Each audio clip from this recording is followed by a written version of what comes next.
So I hope that you sit back, enjoy this kindergarten class's rendition of the Nutcracker, their interpretation of the Nutcracker. So I think everybody's far enough away. You shouldn't be a part of the battle scene. That's good. And The Nutcracker is a story that takes place on a Christmas Eve long ago. It was written by E.T.A. Hoffmann, one of the most famous storytellers that ever lived. Some years later, a Russian composer named Peter Ilyich Tchaikovsky read the story and fell in love with it. He decided to write music for a ballet about this wonderful Christmas tale. Now let's listen to the story of the Nutcracker and some of the music from Tchaikovsky's beloved ballet.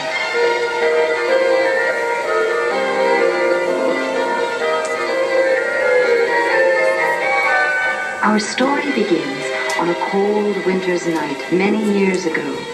Snow was falling outside, and there were patches of frost on the window panes. But inside the house where Clara and her brother Fritz lived, it was warm and cheery and filled with the fragrant smells of Christmas. Boughs of holly and mistletoe hung from the ceiling. Tempting dishes were laid out in readiness for a sumptuous feast. Logs crackled in the fireplace, and in the center of it all stood a magnificent Christmas tree, glowing with hundreds of shiny ornaments and brightly lit candles. It was Christmas Eve, and Clara's parents were giving a big party. Clara peeked at herself in the mirror. She was wearing a new dress in honor of the occasion. It was made of royal blue velvet. Her brother Fritz wore a brand new suit, but he was not very interested in his clothes. He was busy trimming the Christmas tree. Clara was very excited, for Christmas Eve was her favorite night of the year. It wasn't long before the children heard carriages stop outside their house. Clara ran to the door to greet the guests. Friends and relatives gathered from near and far for the party. But Clara's favorite guest was her godfather, Herr Drosselmeyer. On his visits, he always brought the most amazing gifts. Soon the festivities were underway. There was music and everyone danced. Then, the family and guests sat down to a delicious dinner of roast goose and chestnut dressing. The children played games around the Christmas tree, every so often stealing a glance at the clock. Soon it would be time to open the presents. At last, the clock struck 8. The children rushed to the packages and opened them eagerly. Inside, they found beautiful china dolls, jolly hobby horses, and miniature toy soldiers. They began playing with their new toys immediately. But a cry from Clara drew their attention. Herr Drosselmeyer handed the last package to Clara. She tore the red ribbon away and lifted the toy out of the box. It was a Nutcracker, carved out of wood to look like a little toy soldier. He had hair made of spun glass and a most impressive scarlet uniform with shiny brass buttons. The children were fascinated by the little Nutcracker, for he could crack real nuts with his wooden jaw. Everyone crowded around Clara, all except her brother Fritz, that is. He was jealous. He wanted the Nutcracker for himself. Suddenly, Fritz pushed through the other children and grabbed the Nutcracker out of Clara's hand. He threw the poor Nutcracker on the floor and stomped on it. Clara burst into tears. Fritz had broken her precious Nutcracker. His jaw was shattered completely. He could no longer crack nuts. Fritz had to sit in a chair for the rest of the evening. Clara could not help but cry over her poor broken Nutcracker. But Herr Drosselmeyer knew what to do. He produced a snowy white handkerchief from his pocket and tied it around the Nutcracker's head. Clara wiped her eyes and hugged the Nutcracker tightly. All too soon, the wonderful Christmas Eve party came to an end. The guests departed one by one, and the candles on the lovely Christmas tree were blown out. Clara gently placed her Nutcracker in a doll's bed and covered him with a tiny blanket. She put him to sleep underneath the Christmas tree before going upstairs to bed. That night, Clara tossed and turned in her sleep. She was worried about her Nutcracker. At last, she got out of bed and tiptoed down the stairs. She found the Nutcracker safe and sound beneath the tree. Cradling him in her arms, she laid down on the couch and went to sleep. Clara had barely shut her eyes when she heard mysterious rustling noises. She sat straight up. Moonlight was streaming through the windows, and the room seemed bathed in a dreamlike glow. Then Clara looked at the grandfather clock and gasped in shock. She saw her godfather, Herr Drosselmeyer, perched on top of it. He was wearing his long black cape and flapping his arms in the air. Clara thought he looked very much like a giant bat. Then she heard more rustling noises. She looked down at the carpet and shrieked as one mouse, then another, and another scurried across the floor. But the most extraordinary sight was yet to come, for suddenly everything in the room began to grow much larger. The Christmas tree grew and grew, beyond the ceiling, through the roof, upward to the sky. But strangest of all, the mice were now as large as Clara herself. The giant mice crowded all around her, looking very menacing indeed. Clara couldn't believe her eyes.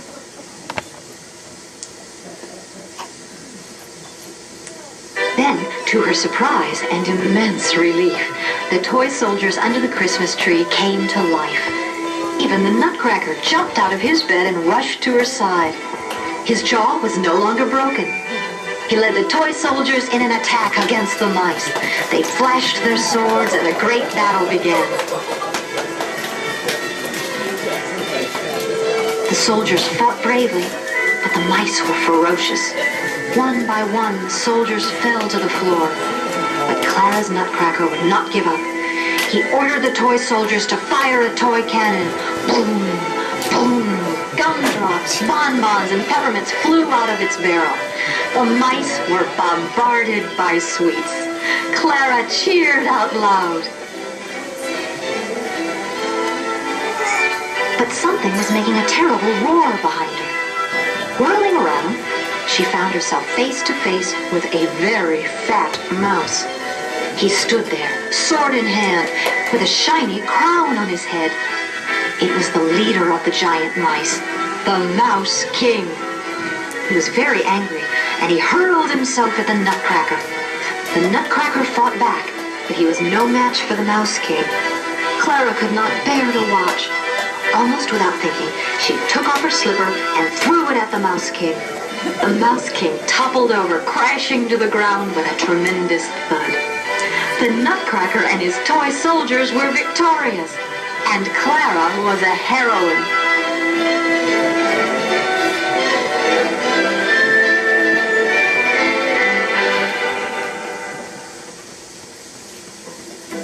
The Nutcracker knelt down and removed the jeweled crown from the Mouse King's head. As he turned and approached Clara, a shadowy mist enveloped him. His wooden features grew faint, and his clothes began to glow with a silvery sheen. Clara blinked her eyes in astonishment.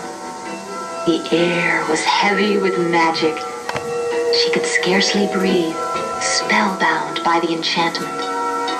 Her Nutcracker was turning into a handsome prince right before her eyes.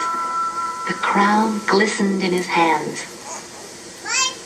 He placed it on Clara's head and gently kissed her on the cheek. The prince led Clara to a sailboat made from a walnut shell. Its silken sails fluttered with the breeze. Together, the prince and Clara sailed away to the land of sweets, the land where the sun shines night and day. They traveled on a chocolate river that flowed through marshmallow-capped mountains. Sugar plums fell from the trees. The bushes sprouted licorice and lemon drops instead of leaves. The houses were made of gingerbread with roofs of frosted icing. And everywhere the streets were made of hard rock candy. Clara could scarcely believe her eyes. The land of sweets was surely the most beautiful place she had ever seen.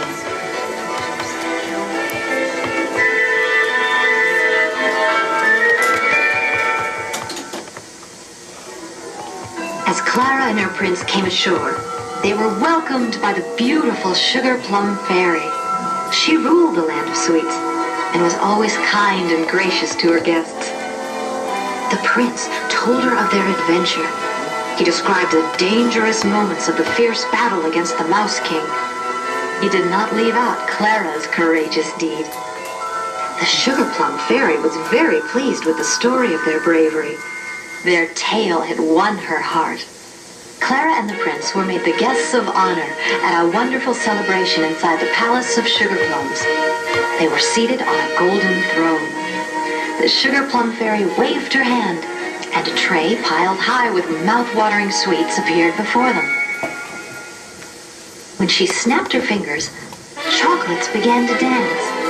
Faster and faster they whirled and twirled.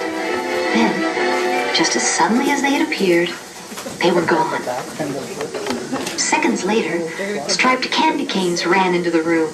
They jumped and tumbled and did amazing somersaults. Neither the prince nor Clara had ever seen anything like it. Candies and sweets of all kinds danced before Clara and the Nutcracker prince. It was an amazing sight. Clara thought she had never seen anything so wonderful as the dancing sweets and the beautiful palace of the Sugar Plum Fairy. But there was one more treat in store for Clara. The Sugar Plum Fairy and her knight appeared. The knight lifted the Sugar Plum Fairy high, high into the air. Clara sighed with happiness. It was the most beautiful dance of all.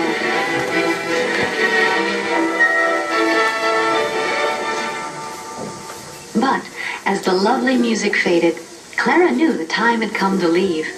A magical sleigh arrived from out of nowhere. The Nutcracker prince took Clara by the hand as they stepped inside. They waved to their friends in the land of sweets as the sleigh slowly lifted from the ground. "Goodbye, Sugar Plum Fairy," Clara called. "Farewell, all my dear, dear friends." Then, silently, with the Nutcracker prince by her side, she watched the land of sweets fade like a dream below her. Through the still black night, they sailed, past the wintry moon, past the farthest star, into the bright and joyous dawn of Christmas Day.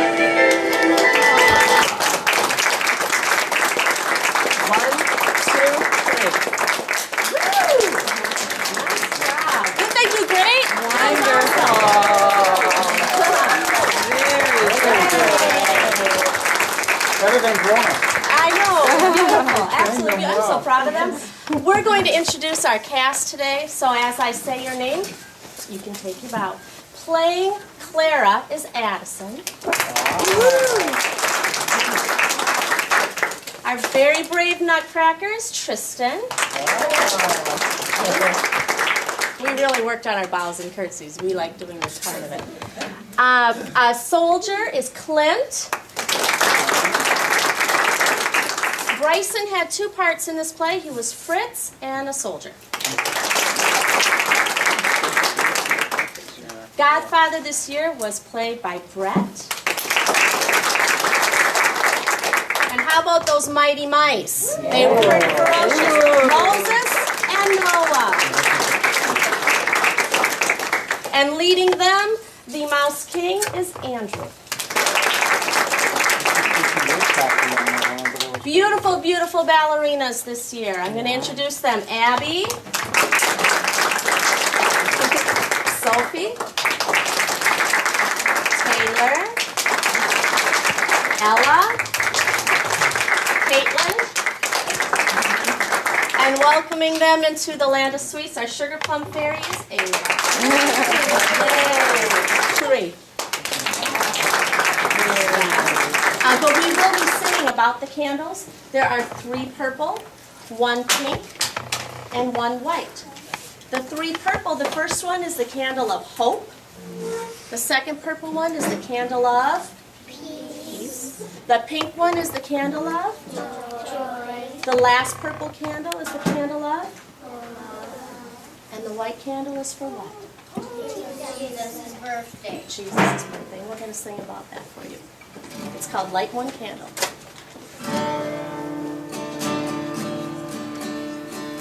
Light one candle for hope, one bright candle for hope. He brings hope to every heart. He comes. Light one candle for peace, one bright candle for peace. He brings peace to every heart. He comes. Light one candle for joy, one bright candle for joy. Every nation will find salvation in Bethlehem's baby boy. Light one candle for hope, one bright candle for hope. He brings hope to every heart. He comes. He comes. He brings love to every heart. He comes. He comes.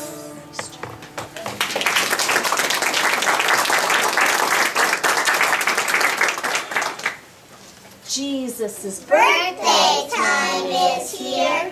Time for love and time for cheer. Christmas means to celebrate after such a long, long wait. Share God's love with all you know. Let your Christmas spirit show.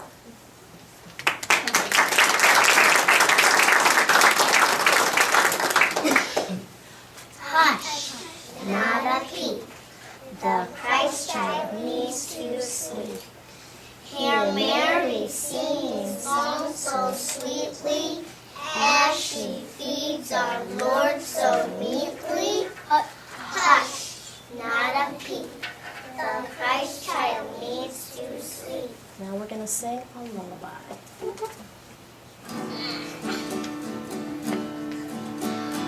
Go to sleep, oh child of mine.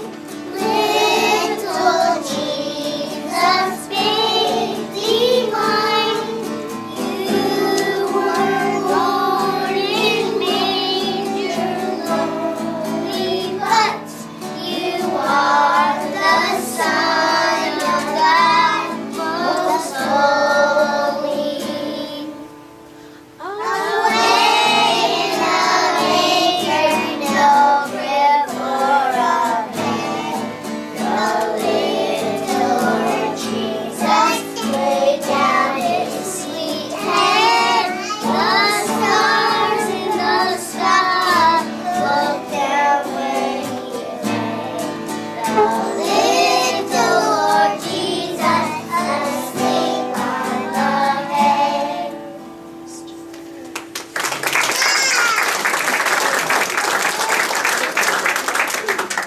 Now in kindergarten, we start off our year learning about what?